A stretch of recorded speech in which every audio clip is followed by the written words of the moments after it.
Another day, another basketball stories na naman ang pagkikwentuhan natin. At ngayon nga ay ang pag-uusapan natin ang balitang pagsungkit ng Los Angeles Lakers kay Sam Hauser. At ang balitang bagong trade ng Golden State Warriors at Chicago Bulls. Kagaya nga ng napag-usapan natin, matapos nga na makuha ng Los Angeles Lakers si Marcus Smart, ay isa nga si Rui Hachimura sa mga nabanggit na players na posibleng mabawasan o di kaya'y mawala ng minuto sa gagamiting rotation ni Coach JJ Redick sa kanilang mga laro next season.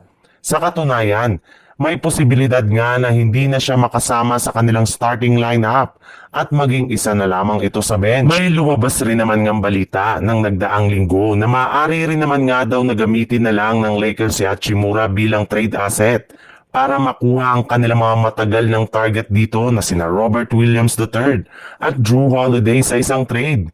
Ngunit base nga sa kalalabas pa lang na balita, hindi lang daw dalawang ito ang posible pang makuha ng Lakers ngayong offseason bagkus pwede rin naman nga nila ditong makuha si Sam Hauser mula sa Boston Celtics kapag naging available ito sa trade market. Ayon dito, maaari nga nila itong kunin gamit ang kanilang sophomore na si Dalton Kenny.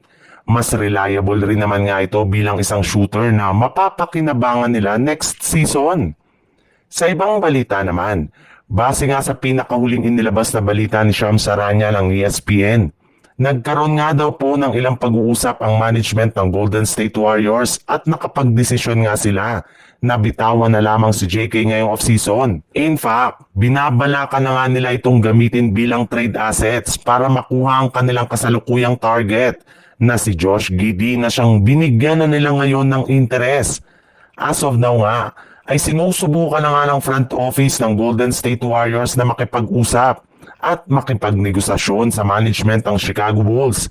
And since nga, isa rin naman nga itong restricted free agent, sa hindi pa rin ito pagpirma ng kontrata ay makukuha lamang ito ng Golden State Warriors sa pamamagitan ng isang sign and trade deal. At ayon nga sa ibinulgar ng isang NBA insider, meron na nga daw po ngayong isang trade proposal na maaari nilang gawin kung saan makukuha nga dito ng Chicago Bulls si Jonathan Kuminga, Moses Moody at Guy Santos habang ang Warriors naman ay masusungkit sina Josh Giddey, Dallin Terry, Jevon Carter at isang 2032 first rounder.